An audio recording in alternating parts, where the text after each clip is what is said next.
Syndicated Source Material. What is going on, everybody? Hey, this is a real impromptu episode of Syndicated Source Material. It has been a while since I dropped one of these, and I grabbed this specifically because Monday, our discussion of Unspoken Issues dropped, where we talked about Legion Quest, which was the prelude to Age of Apocalypse. And I knew I had talked about Age of Apocalypse in the past, but I couldn't remember when. So the good thing is I've got a spreadsheet full of all of the episodes that I've released in almost 10 years here for doing podcasts. This was a source material episode that released May 30th, 2016, 3 days after the release of the movie X-Men Apocalypse. Me and Gavin Napier and Josh Calandros got together and discussed the whole of Age of Apocalypse. So it's a really big overview of what happens in the core books from the Age of Apocalypse series. It's an episode that is not easy to find. So as far as the episode goes, I've cleaned it up a little bit. At some point, we must have lost Gavin. And you can tell, he just kind of isn't there in the podcast anymore. So be ready for that. But anyway, like I said, this is a brief overview. We kind of talk about our thoughts on the X-Men movie universe going into X-Men Apocalypse, and then we discuss what we liked, what we didn't like of the Age of Apocalypse series. So without further ado, here we go. Let's get into our discussion from May 30th of 2016 on Age of Apocalypse. All right, so we are just breaking boundaries here on source material. Age of Apocalypse.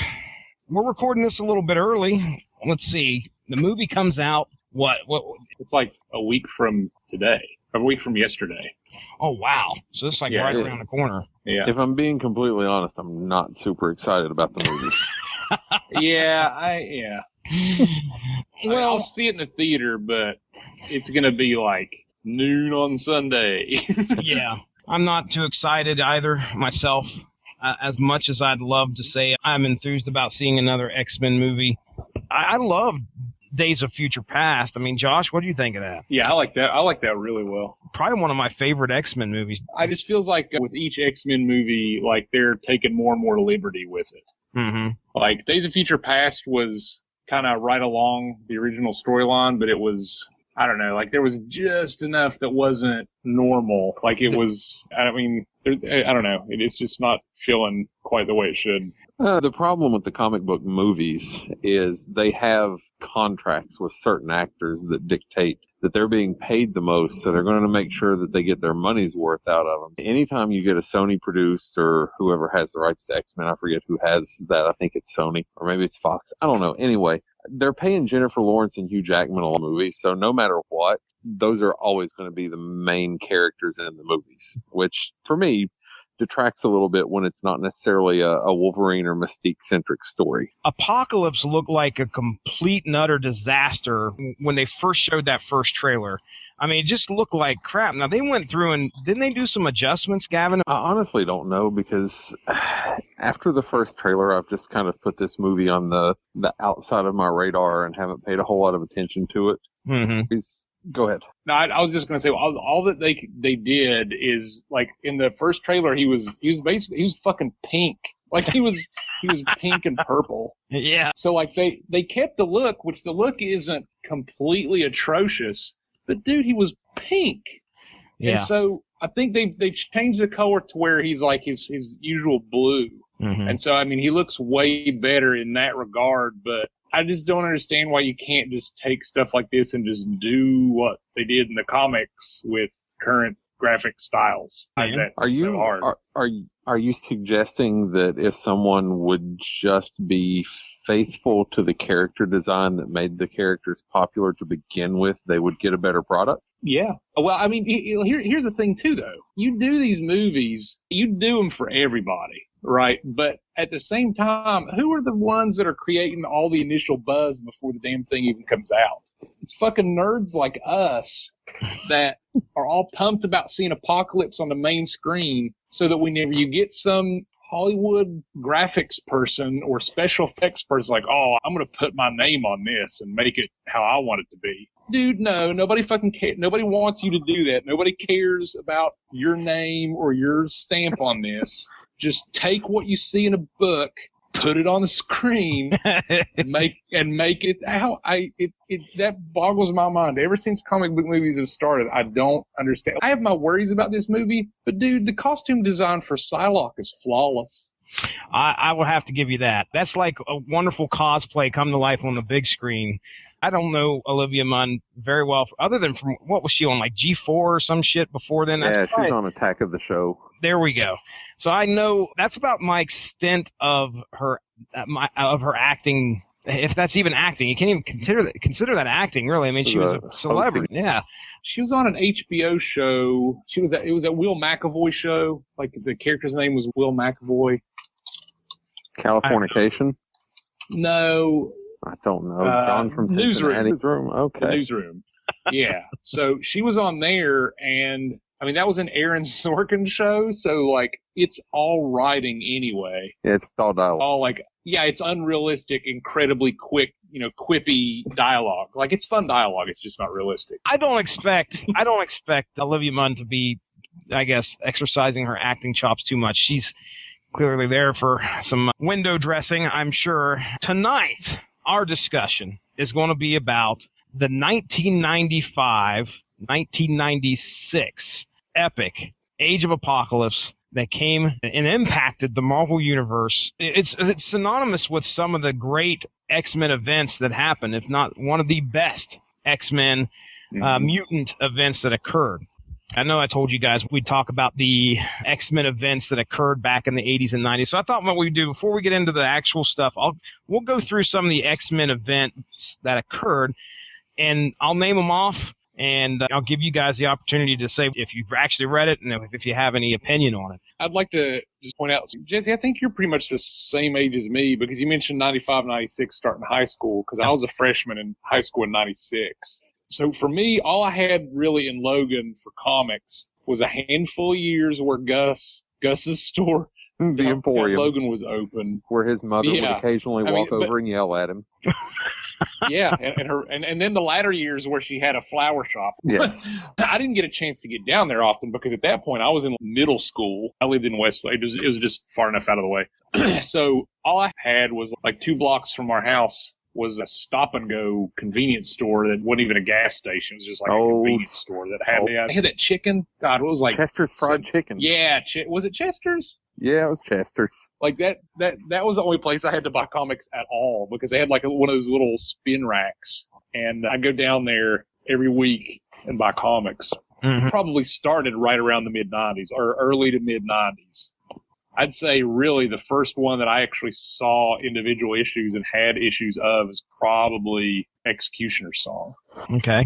And that was like 92. Was it the X books that drew you into doing the comics? Was that the first title that you were collecting, or was it something else? I wasn't even really collecting anything, because that convenience store didn't have a consistent, like they didn't say X-Men every month.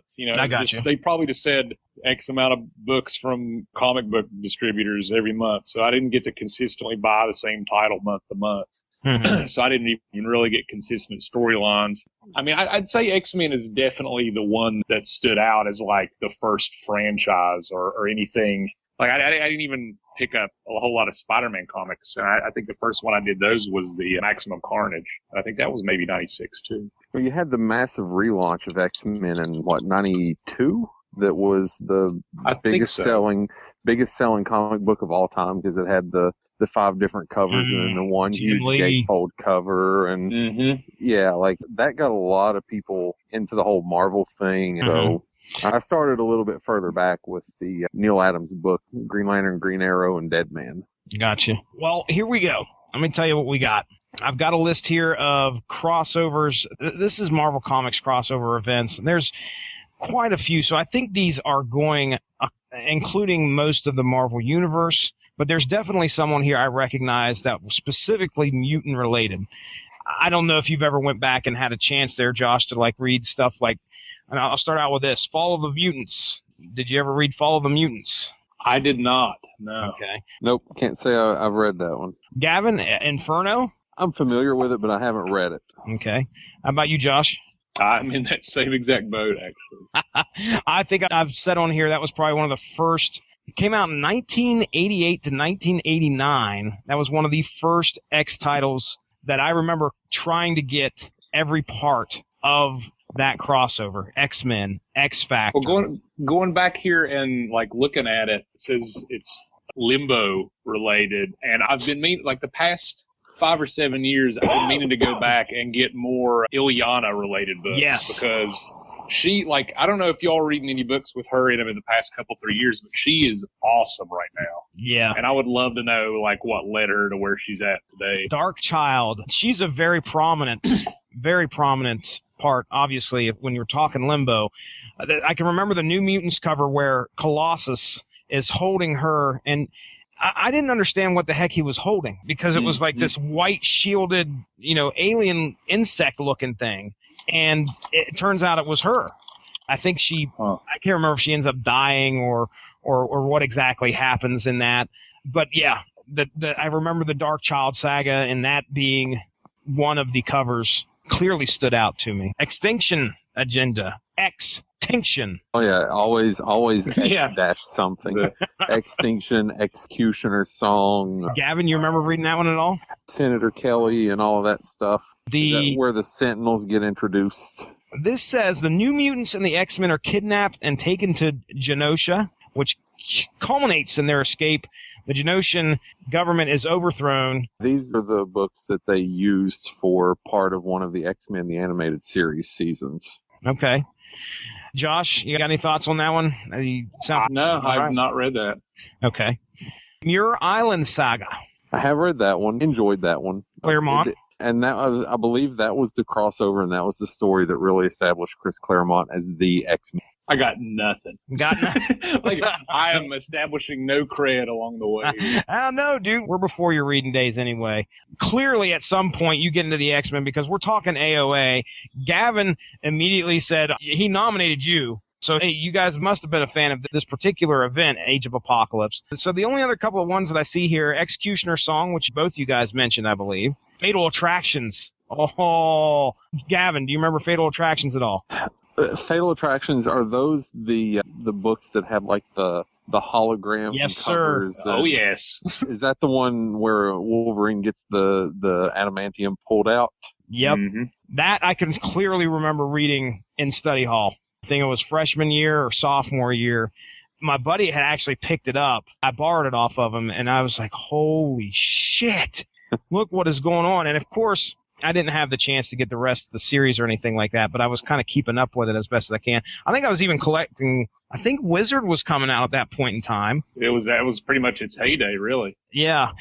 Early 90s. That came out in Fatal Attraction was 93, and then shortly after that was Blood Ties, which involved, I believe that involved the Avengers and the X-Men. So reading through these real quick, I see, and this was not a very popular storyline, but this was probably the first one that I had every issue. I had almost every single one of those Fatal Attractions books, because say what you will about 90s cover gimmicks for comics, because you can malign that whole aspect as much as you want. But dude, as an 11-year-old, it was the best thing ever. It was the first time, early 90s is kind of when comics are starting to get not more colorful, but more vibrant. The art's it's not grainy anymore. I can name 90s artists, aside from the founders of Image, which are always the popular 90s artists that everybody knows. But I can remember, I think it was Adam Kubert.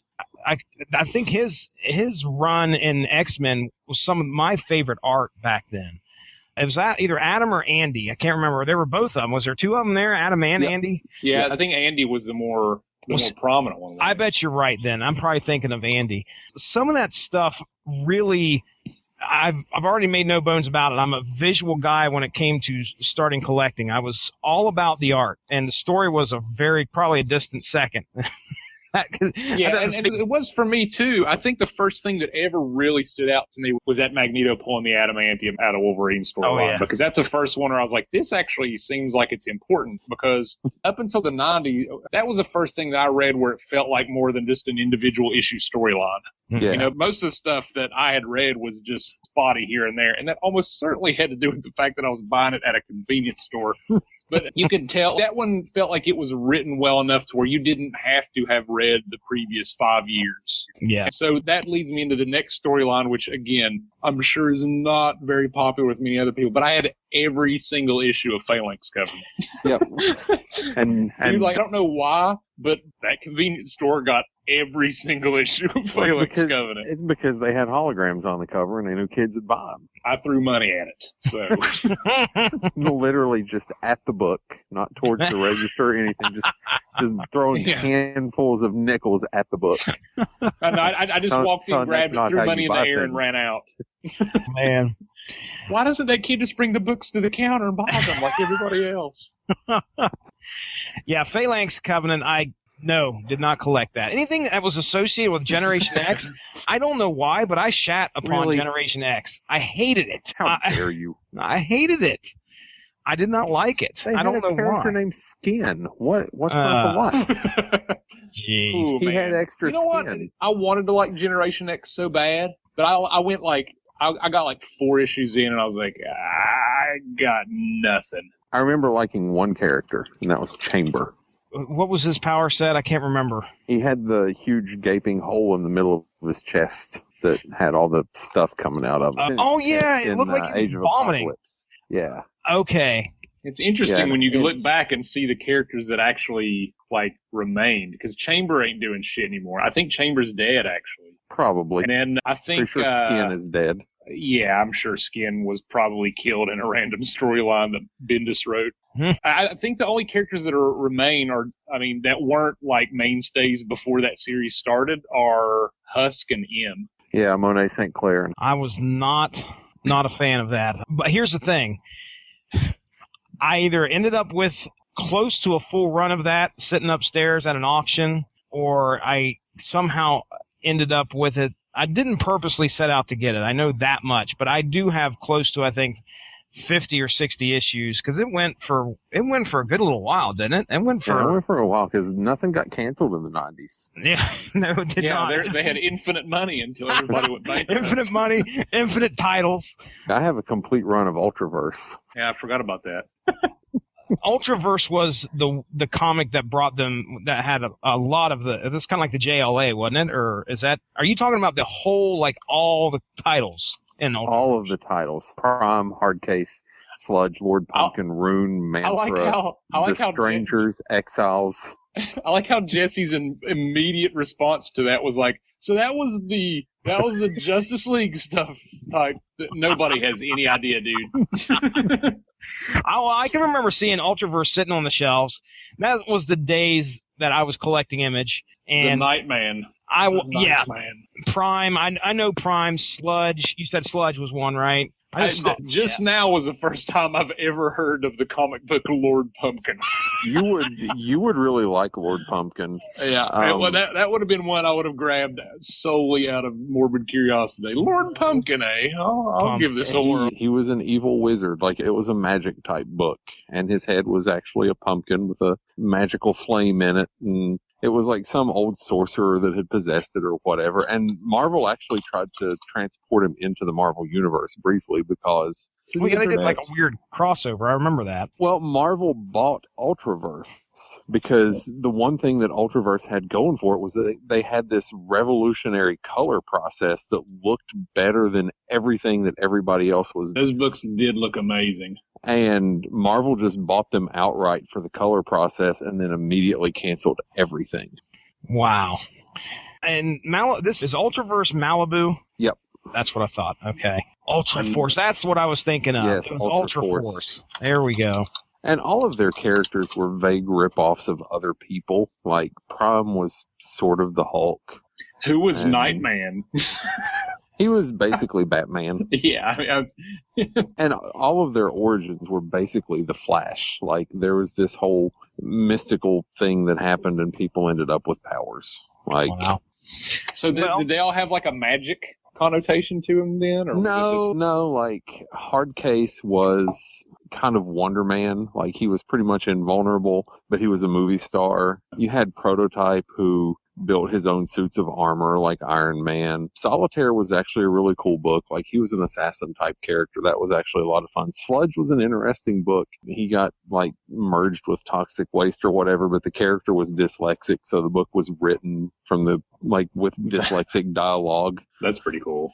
All right, well, that's not what you called for, as they say. Wait, Control F. We're not talking about Ultraverse? That will be a fun podcast when we do. If you had told me earlier today that we would be talking about Ultraverse for 15 minutes during this podcast, I would have been like, so it's going to be one of those. One of those. Now, Ultraverse, I think, was a fun time in the history of comics back in the 90s because there was a lot of stuff that was going on, and they were trying to make their mark because they've had a ton of competition, and a lot of comic companies were trying to just slide in there if they could, make some money off the superhero genre. However, we had our big two. We had Marvel and we had DC. And, of course, Marvel was riding this wave with the X-Men and all the mutants. I mean, we had mutant hysteria going on. We had so many mutant books. Already, I just talked about how I crapped over Generation X. We had X-Factor. We had New Mutants. We had X-Force. So we have this great event that happens between 1995 and 1996, the Age of Apocalypse. There's a great story that occurs prior to this. I believe it's 4 issues called Legion Quest. Pretty much what happens is a kid by the name of David Howler. He is Charles Xavier's son. Now, Gavin, could you give us your best description of David Howler, a.k.a. Legion? He's a paranoid schizophrenic that happens to have incredible psychic powers thanks to Charles Xavier being his father. When you have the power set and the level of power that this guy has, being schizophrenic and a paranoid schizophrenic on top of that, that doesn't bode well, because this guy can he can alter reality almost. I mean, he's on the level, if not above, Charles Xavier. I believe they call him an Omega level mutant. He's like Franklin Richards, but insane. There you go. He's in his teens, and we find out at the beginning of Legion Quest, his multiple personalities, which apparently he suffers from, they finally come together and they've all shook hands, and he's all better. He has decided that he's going to do one thing and one thing only. He's going to go back in time and help his daddy out by killing Magneto before he becomes the threat that he blames Magneto, number one, for the fact that because he can't spend time with his father, even though he'd been locked up, I think, or somewhere. So he's going to go back and he proceeds to try to kill Magneto. The unfortunate thing is that plan fails. And while he's doing this, of course, the X-Men get wind of it. There's a big to-do. So they're battling with him, and he, of course, goes back, and what he ends up doing is, as he goes back in time, goes back to like the 70s, and he ends up taking a few of the X-Men with him. He takes Bishop, Iceman, and I cannot remember who I think else. Storm went with him too. Mm-hmm. Psylocke. Yeah, Psylocke ends up being important. Okay. So there we go. They end up going back, but they can't recall what they're back there for, and neither can Legion. Legion finally comes to his senses. Finally, Charles Xavier and Magneto show up, because this is way early in Charles Xavier's and Magneto's mutant abilities. And this is just at the beginning of their friendship. They show up there. Legion takes off his disguise, and he's getting ready to kill Magneto. And just as he's about ready to bring down this crushing blow with this psychic knife or whatever and plunge it into Eric Lensher, Charles Xavier does the selfless act, jumps in front, and takes the blade to his own head and dies right there. So here is the beginning of the Age of Apocalypse. His own son came back and accidentally killed Charles Xavier. It actually led into some really cool books where everything was ending, because at the end of the books that weren't the Legion Quest, you would see everything crystallize and then break away, and then that was the end of the book. Mm-hmm. And the one that always stuck out to me was Wolverine 90 because it was a book-long slugfest between Wolverine and Sabretooth. And like the last panel before everything crystallizes, Wolverine's getting ready to shove that final claw into Sabretooth's brain and finally be done with him. And then everything just goes to glass and shatters. And that's, you know what, that's so refreshing anymore. I mean, especially in hindsight, because especially the Marvel books, the events, like they've gotten so big and grandiose, and some of them have been really good and some of them have been okay. Especially this last Secret War run, like nothing was happening at the same time. Like nothing had the type of consistency that one did, because that's how they handled it. Yeah, it's too big now. You've got too many people working on it from too many different angles, whereas... Too many deadlines, too many overlaps, too much... I was listening to a podcast earlier this week, specifically about Age of Apocalypse. This kid on there was talking about how when he was collecting this, he had just got into enjoying the mutant books, specifically X-Men. He thought they were actually getting rid of X-Men. When they said, we're done, be prepared, this is the end. He actually thought that was what was going to happen. He didn't realize. So this was kind of a big deal. There was they were saying, everybody, this is now going to end, and now we're going to call it Astonishing X-Men, I think is what they decided to call it. So they changed the names of the titles, and a lot of people thought that this was going to be the end. Of course, us as comic book enthusiasts probably saw through that. However, it was an all new, all different. I probably shouldn't use that, should I, Gavin? I mean, it's appropriate. Josh, were you collecting this off the stands? Yes, but again, it was pretty sporadic. Like, I had an issue from every single one of these series, but I only had maybe one or two issues from a lot of them. How about you, Gavin? Yeah, I was buying them every week. I was a disappointment to my father and had no athletic ability whatsoever, so he helped me fill the void with comic books. And just like with baseball cards with Dad was as much a completionist as I am. Once I started getting the Age of Apocalypse books, he wanted to make sure that I got them all, because he knew that if I ever wanted to sell them, that it would be better off to sell them as a set than trying to sell individual episodes or issues. That's awesome. Yeah, that's actually very forward thinking, in my opinion. I certainly wasn't thinking that at all.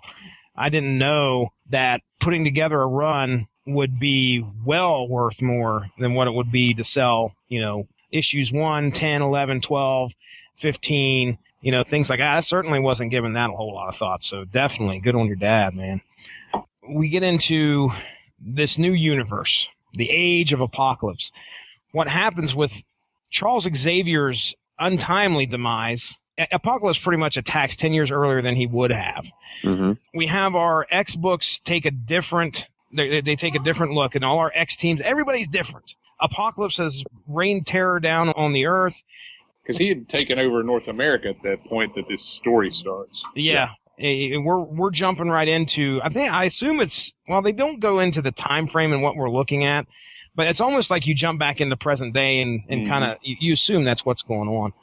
But I want to go ahead and break down the books that showed up after this, and I'll get your guys' opinion on it if you had any opinions on these books or whatever, and then we'll kind of talk about a little bit of the characters and how different they were in this universe. The first book we have is Excalibur.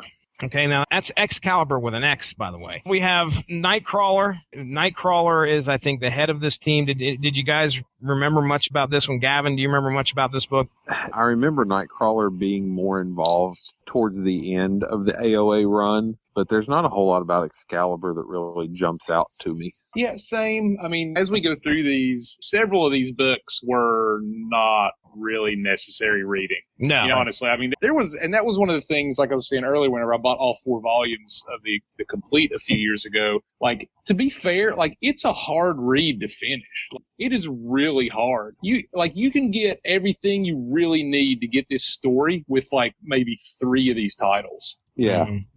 You can probably do Astonishing, the book that featured Wolverine. Yeah, I went with, I think my favorites were Astonishing, Amazing, and Factor X. Because Factor X kind of gave you that little glimpse into what was going on with the bad guy type side, but not.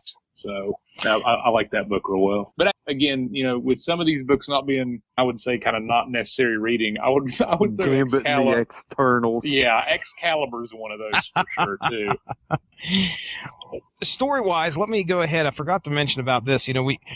Bishop was one of the ones that got to stick around. Okay, after history rewrote itself, Bishop, the time-displaced X-Man that was already in the past. And then, of course, this particular story, he got sent further back into the past. So he's been time displaced ever since we knew this guy. He actually sticks around, is still around, and has somewhat of a recollection that things are not what they're supposed to be. Magneto's band of X-Men end up coming upon Bishop as he's trying to save some humans from Apocalypse's Infinites, which is a band that Apocalypse, I think, set forth to go out and call the humans or something like that. They find Bishop. Bishop immediately recognizes Magneto and starts accusing him of being the reason why everything's wrong. Of course, these guys are like, "What are you talking about, dude? You clearly you're insane." Rogue happens to be one of the astonishing X-Men, and if anybody out there is familiar with Rogue or who is not familiar with Rogue, if she touches you, absorbs your life force, also your memories, and can sometimes, the side effects of that is she almost becomes a part of you. Well, they end up convincing Rogue to touch Bishop, and she shares with everybody some kind of, I don't know what exactly, some kind of psychic feedback or whatever, whether it be with Bishop's powers or whatever. She breaks into his head, and then the shards of reality of what it should have been start appearing. So people now know, at least this band of X-Men know that the way things are right now are not what they should be. Magneto knows, okay, this is clearly what happened. They don't know specifically fully what went down, but they know that this is not the way things are supposed to be. That's where Magneto now realizes he's got to set right what once went wrong. So he decides to get a hold of all his buddies, and he gives each one of them a mission. Ergo, all the books that we have here. Excalibur, coming straight off the wiki again. Magneto sets him up because they've got to find out if they've got to determine as to whether Bishop's story is true. So Magneto says, okay, Nightcrawler, you're in charge of heading down to Avalon and find a mutant by the name of Destiny. I think she's a mutant who can see into the future. Okay. So they've got to go find her. And that's pretty much what the Excalibur book is about. Now, next up on the list, Gavin's favorite character, Gambit's Externals. His mission was to run around looking like a fruit, and he succeeded wildly. That was a really bad book. Well, okay, let's just talk about something real quick. Prior to Age of Apocalypse, were you guys into the whole Gambit Rogue thing? No. No? Dude, no. It didn't Gross. make any Rogue with anybody makes no sense. The whole subplot for Rogue was apparently, oh God, I'm so lonely. Why can nobody be with me? And so until you introduce a character or some sort of plot device that temporarily or permanently allows her to be with somebody, that is an incredibly stupid plotline. It's going to go nowhere forever. So the whole Gambit and Rogue thing, at first, okay, cool, how's this going to work out? 4 issues later, you're like, done. Do not care. This is not a 2-decade-long, love affair storyline. Can't touch each other. This is it's done. Not going to work out. Yeah, for the first year and a half, you're like, this is kind of dumb. Wow. Man, I was hooked, guys. I'll tell you that right now. I was seriously hooked. What's going to happen? Something's going to happen. These two, this forbidden love that they have. And, of course, you got Gambit, the shady thief mystique kind of thing. And I'm not a sucker for romance comics or anything like that. But for some reason, I was really invested in this when this was going down. And the fact that this is one of the big differences, just like you mentioned, Gavin, Magneto and Rogue, hook up. As in, they don't just get married, they have a freaking son. Gambit is still all about Rogue, even in this universe. And yeah, Rogue's like, yeah, but you look the way you look, and you can't touch me, and so I'm just going to go with this dude that I can touch. We're done. Yeah, he does have that over me. Forgot he can touch you. Have you seen what I can do with cards? I'll admit that I like the Gambit character, not this Gambit. I mean, I liked Gambit back then. Oh, this Gambit character is like, he's so emo and so upset about the fact that now it's almost like he goes off and pouts. It completely erases what was cool about him for for me being like a early teenager, which was like, he was kind of the one that didn't follow the rules, that was kind of off on his own, but whenever they needed him, he showed up. Kind of like Wolverine, but not as like, incredibly violent. Like there was just this big air of like darkness. Like you didn't know what Gambit really did. Yeah, he was a shady guy. Like while he wasn't with X-Men, like what was that guy doing? And like at the time, it was like, oh, that's kind of cool. What's he doing? Well, Bishop also coming back from the future and, looking for that traitor. And I think for some reason in those stories, Gambit was pegged as, or at least Bishop had pegged Gambit as the traitor at first. Or didn't Gambit end up being like the long-awaited, finally revealed ex-traitor in the regular timeline? I honestly probably dropped the title before that even happened. I think so. I did. I think he ended up being the guy that actually like went down and wiped out the Morlocks, and he exiled himself because he was ashamed of what he had done. And, he was a horseman for a while. Yeah. Wow. I think Gambit ended up being the long-rumored and finally revealed, much disappointment, ex-traitor. Gambit's externals, consisting of Lila Cheney, speaking of Morlocks, Strong Guy, Jubilee, and Sunspot, their mission is to go to space. Sure. Go on. This team's strong arm muscle was Sunspot. Wow. Strong guy. No, I bet like in terms of like power player for the team, definitely Sunspot. Okay. All right.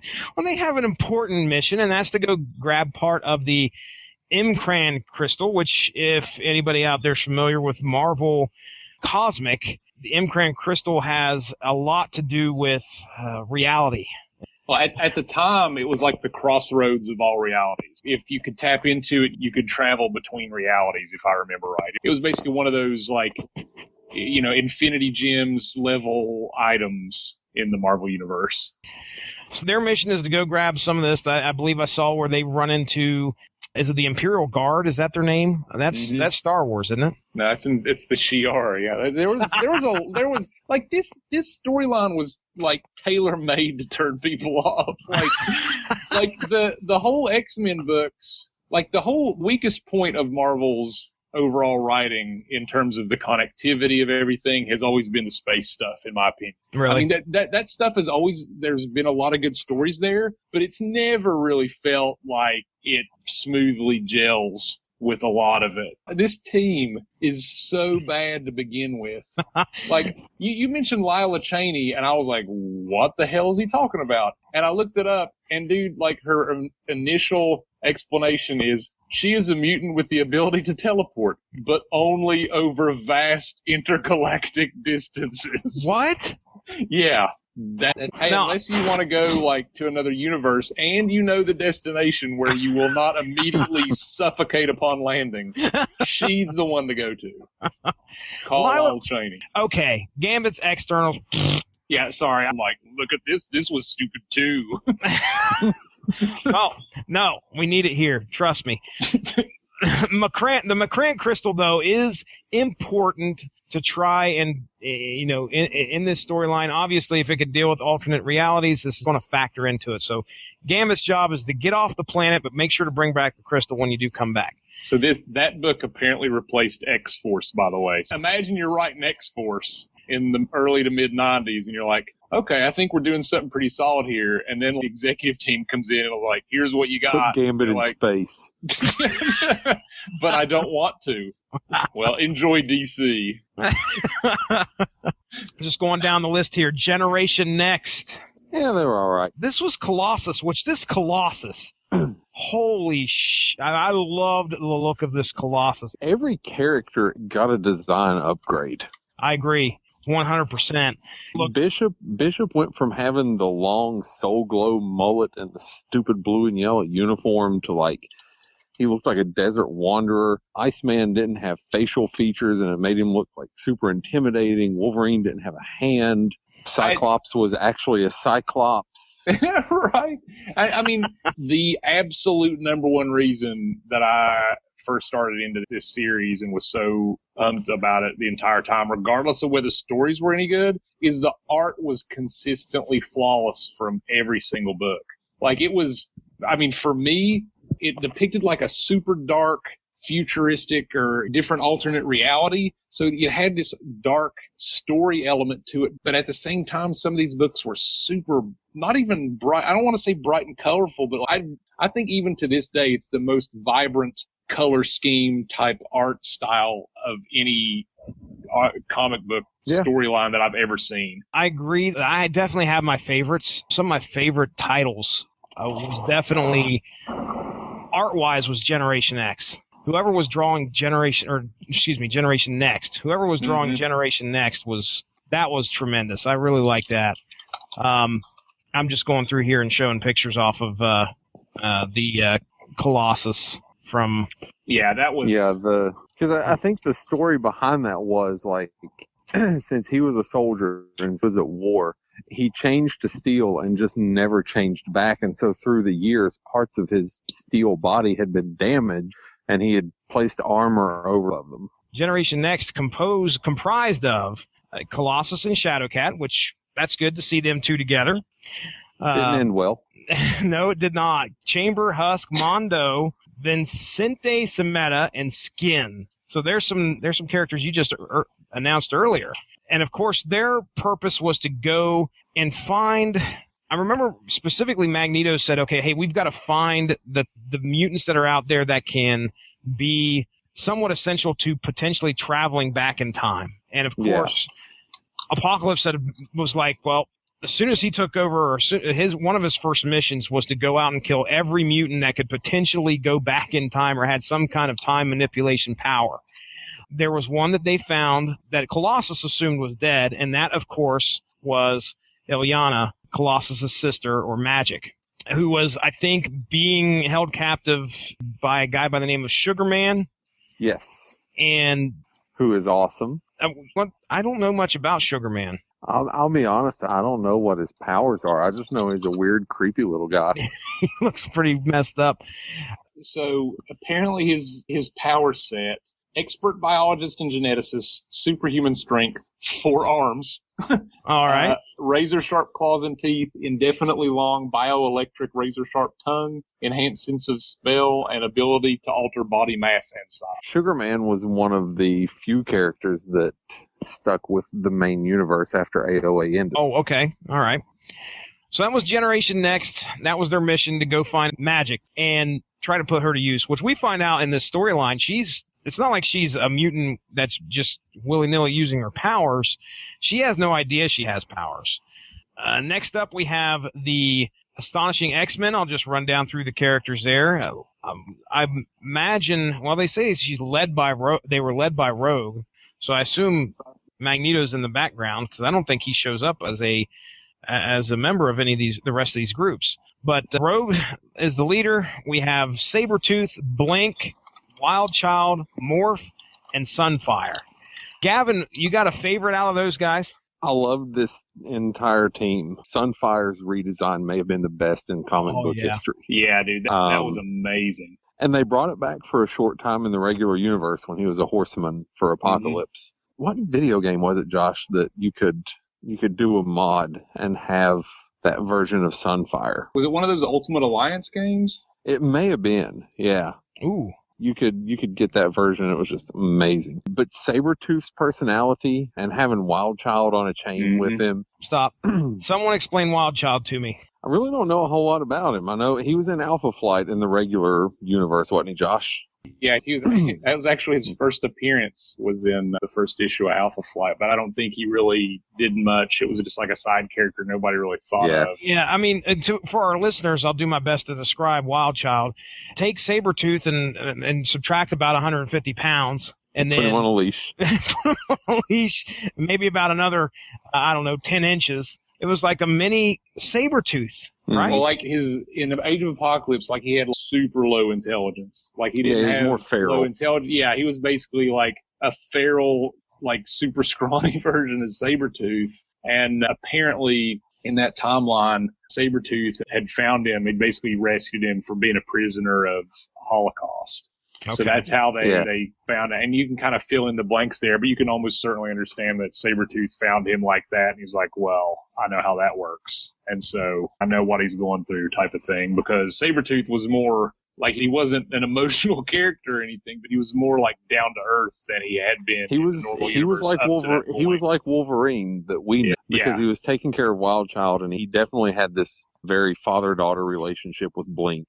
Well, and you know, one of the interesting things too is that like there was a lot that changed the X-Men character's persona in the future out of this. Nothing happened to Sabretooth as a result of this series, really. But after this series, you start to see him basically becoming, personality-wise, the Age of Apocalypse Sabretooth, where he joins the X-Men, and he's got like a morality quandary, and then he's kind of the good guy to the point where you look back at it in hindsight, you're like, that's just what he did in Astonishing. You got a favorite out of here there, Josh?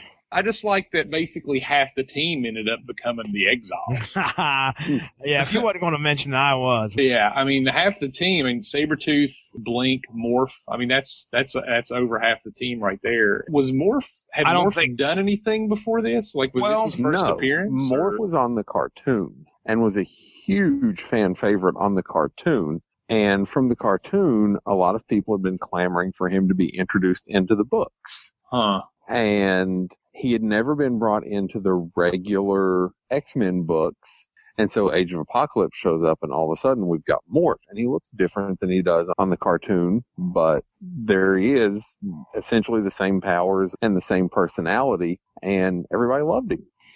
And I think this version of Morph, I don't think this version of Morph comes over with the AOA, Blink, and Sabretooth to Exiles. I think this version stays in this world, and the Morph in Exiles is a different one. But yes, I mean, shoot, Morph design's the exact same. Yeah, it is. It really is.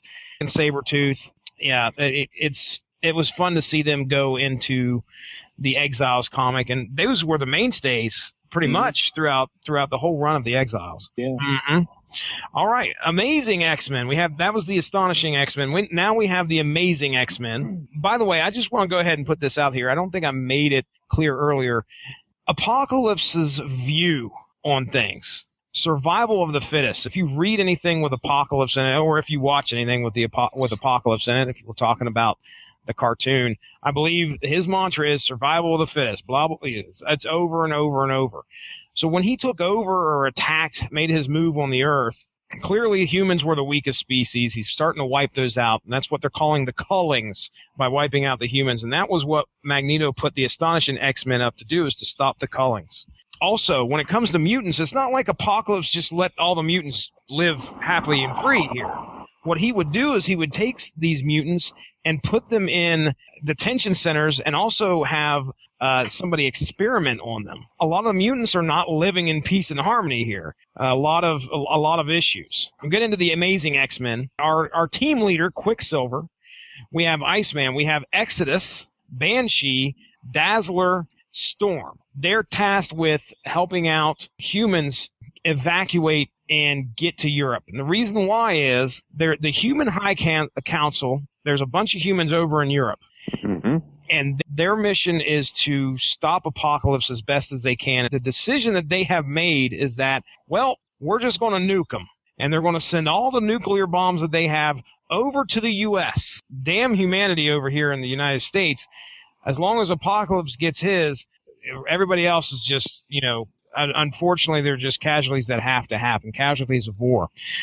And the Human High Council, they were names that you would recognize. I want to say that Tony Stark was on there, Bruce Banner was on there, maybe Moira McTaggart. I think she was dead at that time. May have been. There was a female on there that the name was familiar.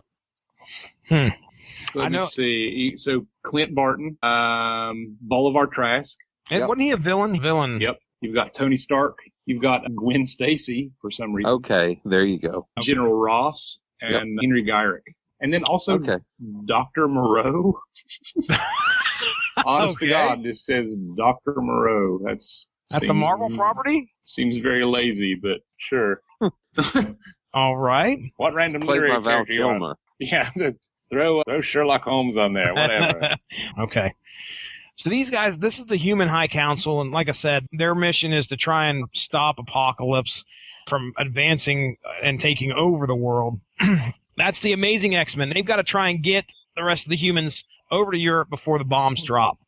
Now, Weapon X, that's the name that our furry friend Logan goes by instead of Wolverine here in the Age of Apocalypse universe. Wolverine sucked in Age of Apocalypse. Do we have an idea as to why he lost his arm? That's always bugged me. Cyclops blew his hand off. Oh, really? Yep. Wow, totally missed it. Yeah, they don't like each other ever anymore. Yeah, so also that's another caveat of this universe. Apparently, Cyclops's beams can cut through adamantium. Huh. Yeah, because that doesn't happen in the It's universe. concussive force that I always thought. I didn't realize that it was actually laser beams. Right. Yeah, because see, there's been like I feel like I've seen panels in the regular universe where his beams have hit his blades like on his hands, and it just kind of like goes off in different directions. And Weapon X palling around with Cyclops' paramour of the 90s, and that's Jean Grey. These two have always had that sexual tension, as been evidenced in the books, as been evidenced in the movies.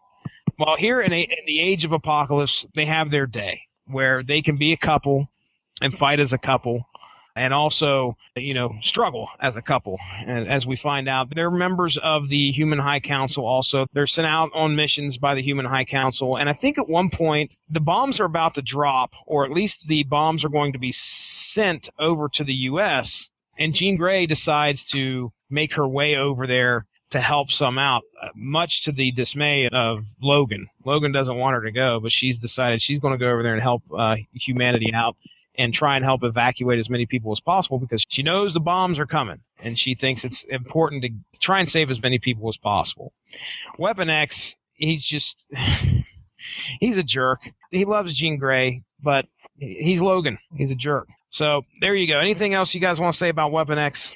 I was really happy with it. Like, I think that this wasn't really, you didn't have to read this to kind of get the primary plot line. I think that it stands up way better than like Excalibur or Gambit and the Externals. And I think it's mostly just because, again, I think the art's done really well, but it's done really well in all of them. And I think you finally get that what if, like, Logan and Jean Grey had, were always the primary couple instead of Cyclops, because this was still at the point where, for me anyway, Cyclops was just one of the worst characters that had ever been created in all of comic book history. For me, up until like 6 or 7 years ago, I mean, he's just the most like Clark Kent, straight line, yes, like no one-dimensional, no real interesting backstory or development or conflict, just general like college jock douchebag style character. He's leading this great team. You figure you're supposed to love the guy, and he's just a big bag of shit. I remember being so happy when he died in the third X-Men movie. It was the only good part of the third X-Men movie. That's the only thing I remember. That and Buckethead Juggernaut. Oh, yes. Yeah, Vinnie Jones, who was British Juggernaut.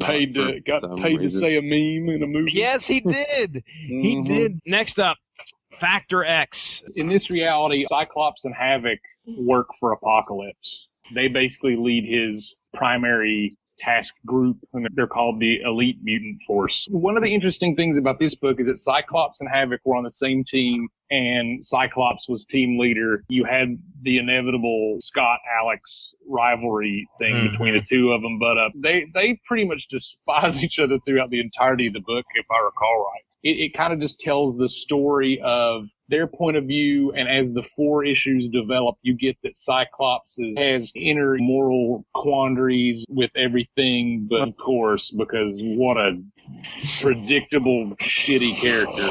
So he ends up helping people escape, I think, through some secret missions that nobody really knows he's doing, and I think that Havoc ends up finding that. Yeah, Havoc ends up finding out, which, dude, like, if anybody else on their team could have found out, like, it would have been better. But so the team was Cyclops, Havoc, some brand new, to me at the time, and still now, were new. I don't know if there was any history with Plate, and then there was a couple of twins or triplets or something like that. Cannonball was on the team. A couple of other characters I've never heard of called the Bedlam Brothers. And then the North Star were on there too. Yeah. Were there the twins or the Bedlam Brothers? Was there anything? Those were brand new characters, weren't they? They were WWF wrestlers. Yeah. I think the twins were a diluted version of M, weren't they? No idea. Yeah. Oh, you know what? You're right. This says that they were St. Croix twins. Yes. Correct me if I'm wrong, but didn't the Madri show up in this book? I don't remember. The Madri? Yeah, they were like the priests that walked about, and they were all duplicates of Jamie Madrox. No, I did not. I don't recall that. Oh. I didn't get very far into Factor X either, so. Because the reveal of Jamie Madrox, like actually tracking him down, like Multiple Man, actually like tracking him down towards the end of Age of Apocalypse, and actually finding him, to me, is still one of the coolest things in all of comic books, because there's all of these duplicates of him running around and operating under the name the Madra, and which obviously plural for Madrox. But they tracked down the original. They tracked down Jamie Madrox, and he's just sitting in a room. And if you remember, like, his ability to duplicate himself was like he would double tap his chest or whatever. And it was just basically Jamie Madrox completely driven insane, hollow-eyed, staring off into space, just incessantly tapping his chest, producing duplicates of himself. Oh, dude, that's crazy. Yeah, his power is that if he's impacted in any way, right, the duplicate would pop off. Wasn't he in a diaper? Like he was like in a diaper. Oh, dude. Jamie Madrox is one of my favorite characters in the X Factor universe. I can't remember who Peter David wrote this by, because I have all 5. There was a 5-issue Marvel Knights series just called Madrox as well. Oh, really? Yeah, and it was really awesome, because that was also just like a detective agency type story. And I didn't know that. I mean, I didn't know him at the time, but in hindsight, it was. Oh, they wrote him well. He's a great character. It was Peter David that wrote that book. He wasn't bad. Yeah, yeah. I mean, his website is just called Peter David Writer of Stuff. Writer of Stuff? Yeah, that's what his website is just called. But, I mean, he's won tons of awards, and I was trying to pull up and remind myself, okay, there's a separate wiki just for his bibliography. Okay. Done kinds of stuff. I know Peter David had his hands on the Hulk. That's what he sort of got known for. Mm-hmm. Yeah, he won like Eisner Awards for that. But what do you think of the Dark Beast, Gavin? I enjoyed him. I thought it was a nice twist on a character that wasn't so overwhelmingly wholesome, but not in an annoying way like Cyclops was. Like, Beast was always entertaining. To see a dark turn on him was a lot of fun. Yeah, he was like the goofball usually, although he would play straight every once in a while, but I always got this kind of like goofy humor from his character. Not like Iceman to an extent, but, it was there sometimes. Yeah. And I think the whole Dark Beast thing, that makes sense. I mean, it wasn't like a stretch. Like if Hank was just going for the overall pursuit of science, completely void of the moral concerns or, things to be considered thereof. He was Apocalypse's main guy that was, or maybe it was Sinister's. I can't remember, because we failed to mention Mr. Sinister. We're getting ready to get to him. Dark Beast was in charge of taking care of these mutants and experimenting on them and doing all sorts of stuff. We see him pop up throughout the Age of Apocalypse storyline. At one point, he captures Jean Grey, and I think he captures Cyclops after they find out he's a traitor. And also transitioned to the main universe. Exactly. He made it over to the main universe and incapacitated our own Hank McCoy for a while and took his place, which kind of wore on me a little bit as I was reading. When I was collecting, I really got into Cable. One of my favorite Marvel characters is Cable. And then this next guy we're going to talk about, which is his Age of Apocalypse doppelganger, if you will, X-Man. Nate Gray. Ridiculously overpowered. I'll be honest, though, at the time this came out, I did not like this book at all. You didn't like X-Men? I had zero interest in this. My favorite part of it is that Sauron was in it. Cable was one of my favorite characters. We were talking about Inferno. He was the child of not Jean Grey, but the clone of Jean Grey. Madeline Pryor, Scott Summers have a baby. And that's little baby Nathan. Baby Nathan is infected with a virus, the techno-organic virus, which ravages his body. And the only way that they could try and possibly save this kid's life is to send him millennia into the future. So they do, as any good parent would, just send your kid off into a portal. But anyway, they send him off into the future, the hopes that there is going to be a cure for this techno-organic virus and he'll be okay. Sure enough, he's healed. He lives in the future, grows up to be an older man and a superhero nonetheless.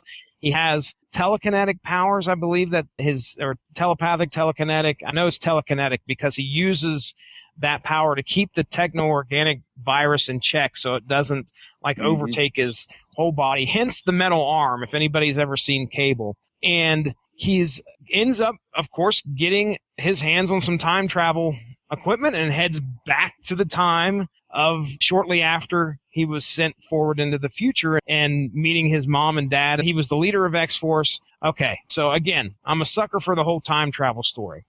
Now, one of the things that they say is that Cable's a pretty powerful dude, okay? We got the big guns. We got all the pouches, all right? But his powers themselves are kind of limited because he has to keep this virus from taking over. Now, what we have here with X-Man is Essex. I can't remember. Mr. Sinister, Nathaniel Essex, is still obsessed, just like in this reality, as in our reality, with the Summers bloodline and creating this great product of the Summers. And he finds out, sure enough, Jean Grey, if he could combine those, it would make a perfect being. And he does so. And hence, Nate Gray is born. He comes out there, of course, he's born in a test tube or whatever. I even read one of the flashback issues of X-Men prior to this. It was pretty interesting just to see how what Sinister would do is he would bring him out every 2 or 3 months with accelerated growth or something like that. The flashback issue, X-Man is just a kid. Mr. Sinister brings him out for 2 days and then gives him a teddy bear and shoves him back into the tube and says, okay, we'll see you here in a little while. Next time I see you, you'll be a grown man. That seems poorly managed. So here we go. We got Nate Gray, who's got all the powers of Cable, no virus to try and keep in check. And so his powers are just extremely exponentially massive. What did you think of the X-Men series? I thought it was a nice change, but for me, I enjoyed Forge in it more than I enjoyed everything but X-Man. I enjoyed Forge. I enjoyed Mr. Sinister. I liked the ragtag groups and Forge playing mentor to the kid. But, ultimately, I could have done without him. And I think of all the characters that they tried to bring over to the main universe, he probably fared the worst in terms of reception. Well, he was on my pool list, so they got some of my money because I collected. It did. It really did. And I think I dropped off. I dropped all comics pretty much when I hit college, probably about a year or two after I hit college. So that would have been 97 or 98. I just finally said, okay, look, I can't do this anymore because now all of a sudden I'm becoming an adult and all this other bull crap. Couldn't afford it. That's pretty much what it was. I mean, my pool list at this point in time, Cable, X-Man, and then I had Savage Dragon and probably Supreme until that got done, and Stormwatch. All right, those were my 5 titles. I can remember that specifically because that was pretty much the last time I had a pool list with more than 5 titles, or more than 2 titles on it. Mm-hmm. I was staying up with that, but I think I dropped it, and like I said, 96 or 97. I would say this is probably the only character, in my opinion, that had a character redesign that was not as good as the original. I like the original Cable design a lot better than this one. Sure. This was one of the ones that came over from the Age of Apocalypse into the 616. I enjoyed the fact that I have a couple issues where, they both, X-Man and Cable, meet. I kept up with it. I sort of enjoyed it. I couldn't tell you who was writing it at the time. X-Man in the Age of Apocalypse universe, he becomes necessary because, just like Gavin said, completely overpowered, and he's kind of essential into going in, I think, at least overtaking Apocalypse, or at least fighting Apocalypse here. Yep. He actually kills Mr. Sinister. And I don't know if he did it on purpose or if Mr. Sinister just kept prodding at him until he unleashed holy hell on Mr. Sinister and accidentally killed him. All right, so there's our books for Age of Apocalypse. We're going to bring everything together here real quick and tell you pretty much how it ends. I'm not going to go in depth into anything here specifically, other than just kind of give an overview of what happens. Anything else you guys want to touch on before I do that there? No, I'd just like to say that the art that Joe Madureira. Oh, Joe Mad, yes. Mad, that changed the way I looked at comics. I mentioned the vivid, vibrant color scheme, but there's almost, at the time I didn't really know it because I didn't know what anime was, but there's definitely like that hard-edged, sharper point type anime approach to some of the stuff that he does. Of Astonishing X-Men #1 and the X-Men Alpha book, like that chrome wraparound for Alpha. Those were two of maybe 4, 5, or 6 comics that I actually drew on my own. And I mean, it just some amazing, amazing art. Chris Bacalo, that's the guy that did Generation Next. Chris Bacalo. Bacalo did the Generation Next. And then Adam Kubert did the Weapon X books. Those books had kind of a darker feel to them versus Joe Mad art. I felt it was important to throw those guys' names out because literally changed the way I looked at comic art.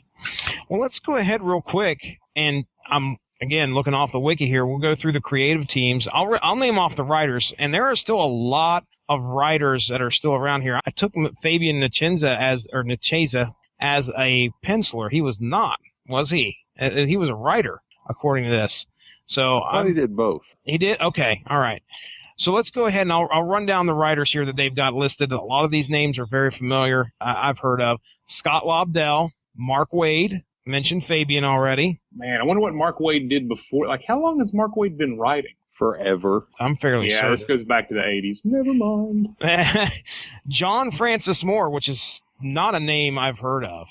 Batman, Legends of the Dark Knight, Batman Houdini, Superman Under a Yellow Sun, Chronos 1 through 11, and he wrote a bunch of X-Force books. Yeah, X-Men 2099 1 through 35. Ugh. That's why you haven't heard from me again. Oh, loser. Yeah. They should have let him write Gambit in Space. Yeah, oh, man. I'm the external. Now, G.I. Joe's Larry Hama. Yep. I know that name. Warren Ellis, still kicking. What did Warren Ellis? I wonder which one Warren Ellis wrote. Let's take a look. They did not lay it out there. He wrote Excalibur. Did he? That makes sense. Jeff, that's his type of book, though. It is. Yeah, it is. Jeff Loeb. No, we've heard of him. Oh God, he's so touch and go, dude. What he writes is either like really interesting and super good, or one of the worst things you've ever read in your life. Gavin, didn't he write? Did you read where he wrote that Ultimate storyline where Scarlet Witch and Quicksilver were incestuous, and then he wrote that was Ultimates 3, I think. Pretend it didn't happen because it was stupid. And then he wrote his son died of some disease that wasn't too long ago. Yeah, I remember hearing about that. He wrote some Wolverine story where they introduced some magic blade that can kill Wolverine and Sabretooth and their ilk, and it was some mystical Japanese blade. Yeah, and you had to cut their head off. Masamune? That's it. That was it. Yeah, and so you had to cut off their head, and then he wrote that all those types of characters like Wolverine and Sabretooth and Wolfsbane, they weren't mutants, they were their own werewolf type. It's just stupid as shit you've ever heard in your life. And isn't the big thing Wolverine says happy birthday or something and cuts Sabretooth's head off, or Dude, I bought that series because I was at that was a point where I was kind of regularly buying them living in Huntington.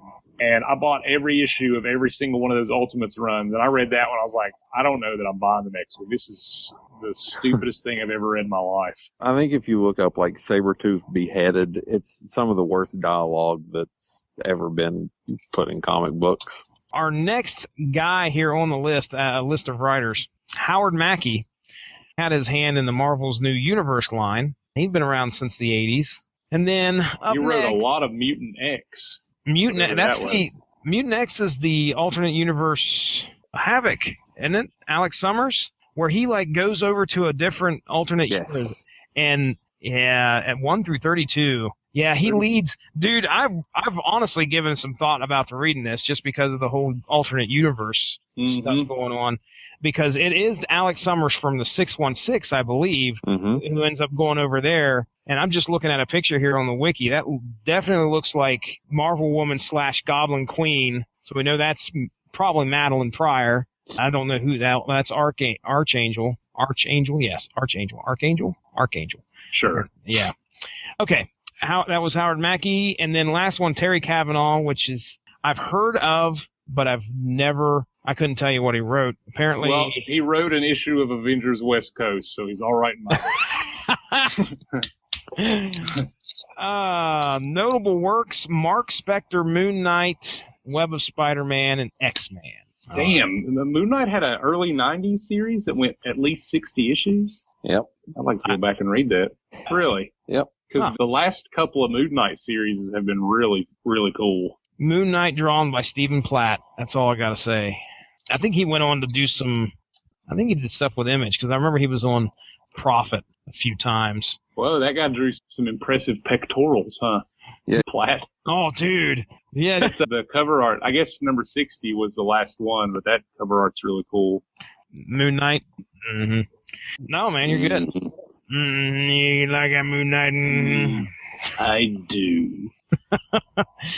All right, pencilers, Roger Cruz, Steve Epting, Joe Mad, Andy Kubert, Tony Daniel, Salvador LaRocca, Chris Bacalo, Adam Kubert, Ken Lashley, Steve Scroce,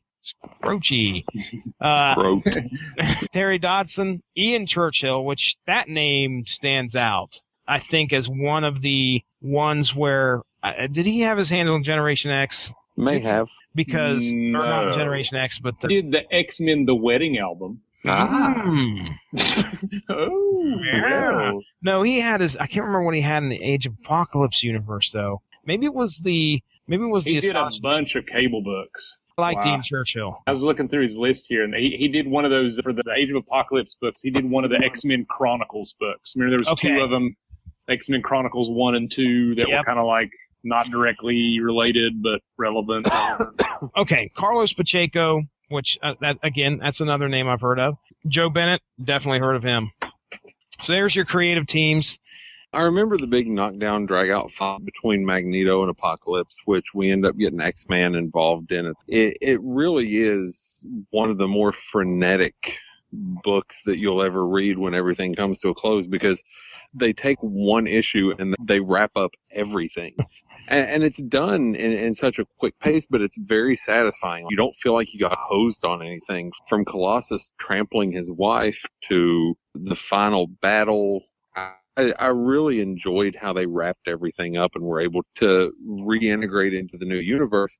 And there were some repercussions in the regular universe when we came back from Age of Apocalypse. We saw some characters were different. Bishop still held on to memories of how things used to be, just like he carried the real universe over into Age of Apocalypse with him. Wolverine had gone feral when we come back from the Age of Apocalypse. Of course, we see Sugar Man, Dark Beast, Nate Stummers. They all transfer over. Blink makes her way in. It was a crossover that stood alone, and they shut down the rest of the universe, but it affected the rest of the universe as well when we came back. So you don't see that a lot anymore, because even the huge crossovers that we have now, like Marvel did Civil War, and it was huge, and it had something like 250 issues across the entire Marvel universe. And Captain America died shortly afterwards, and 6 months later, nothing mattered. I don't even want to get started on some of the sad affairs that I've seen happen. The Secret Wars was just man, it really hurt my feelings.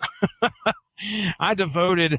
It wasn't good. Yeah, we devoted a podcast to every issue here on Source Material. So if anybody's interested in going back and checking it out, you're more than welcome to do so. But unfortunately, you can tell that me and Ronnie both kind of got wore down at the end. It just felt like it had very little impact. Well, I think I really liked the series itself, like the 1 through how many issues did it go? 9. 9. I liked that a lot. Mm-hmm. I just don't think all the other books needed to happen at all. Quite a few of those books, and there were not really many of them where I was like, that was worth having bought. Each one of these books, there was a mission that Magneto said, okay, you guys go forth and you've got to do this. And they said, well, you guys want to read about what they did and how they got that significant part.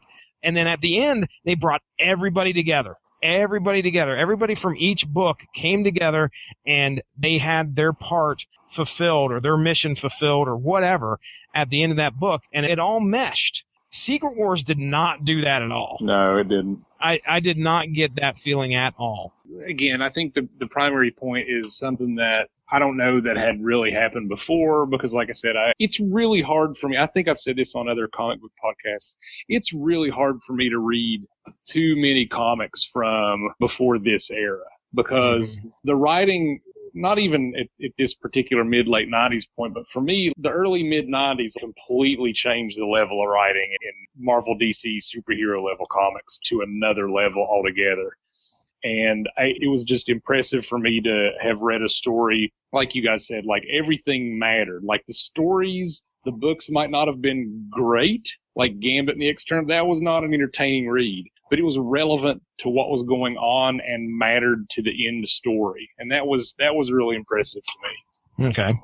Let me ask you here, where would you rank this among the crossovers of the 1990s? I mean, it's number 1 for me. I mean, it's 1 or 2. I mean, if you're throwing Maximum Carnage out there. I mean, I loved that one too. Mm-hmm. You know, I didn't have the access and ability to consistently keep up with a whole lot of them, and I haven't really gone back and read too many of them aside from this one and Maximum Carnage. I think I've read Executioner's Song since then, but it's for art alone. I mean, it's just number 1 for me. How about your characters that you really enjoyed in this storyline? Is there a couple characters that you love? Their twists on how they brought our familiar 616 into the Age of Apocalypse?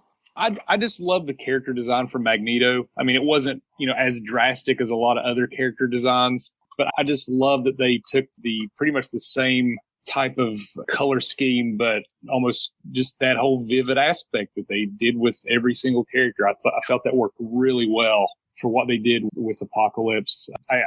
We didn't really mention her a whole lot, but Blink, was introduced in this, and I thought that was a really cool character design that honestly, I think that whenever they wrote that one issue that she appeared in and died in, I don't think they planned on doing anything at all with her, but probably had some fan response to that and ended up bringing it back as a result. Blink was really cool. I mean, it's really hard to identify some of the characters that weren't just as or more interesting than before. We talked about Gambit kind of being one of the weaker character redesigns because part of the redesign took away a little bit of what was cool to begin with. Mm-hmm. The whole battle that had clearly taken place between Weapon X and Cyclops beforehand, but you didn't get to see, it was already, that's the type of stuff. There's already a universe that has existed up to this point. So you get characters with backstory that is implied that you don't really know the details on.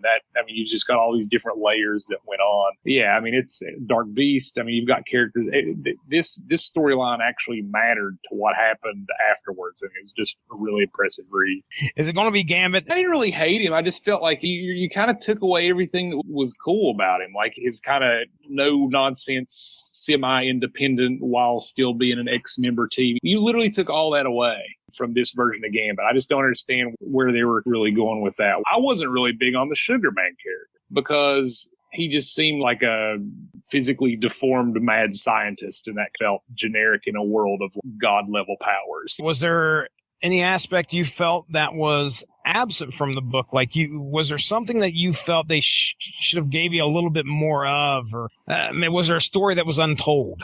I would have kind of and maybe they did this in one of those kind of smaller side books, but I kind of would have liked to known a little bit more history on some of the human powered characters that were no longer around. I mean, it's pretty clearly implied or stated that they're all dead. And, you know, like what happened with the Avengers? How did that battle go down?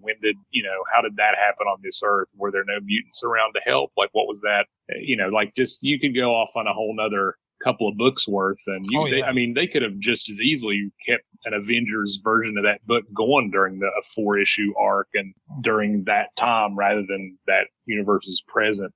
I was kind of curious about beyond the whole mutant centric storyline that this story needed to be. Like, what about everything else? Yeah. If anybody has the opportunity to get out there and go onto YouTube, Comics Explained. Have you ever heard of that YouTube series? Okay. There's a guy by the name of Rob Jefferson who does a YouTube show called Comics Explained. And of course, as due diligence as a podcaster does, I jump on there and watch as much stuff about the subject matter as before I do a podcast. He did a great job of showing about the Age of Apocalypse. But one of the things that he specifically mentioned was kind of similar to what you're talking about there. They do like a 1-page thing in one book where they just kind of talk about what happened to some of the other people.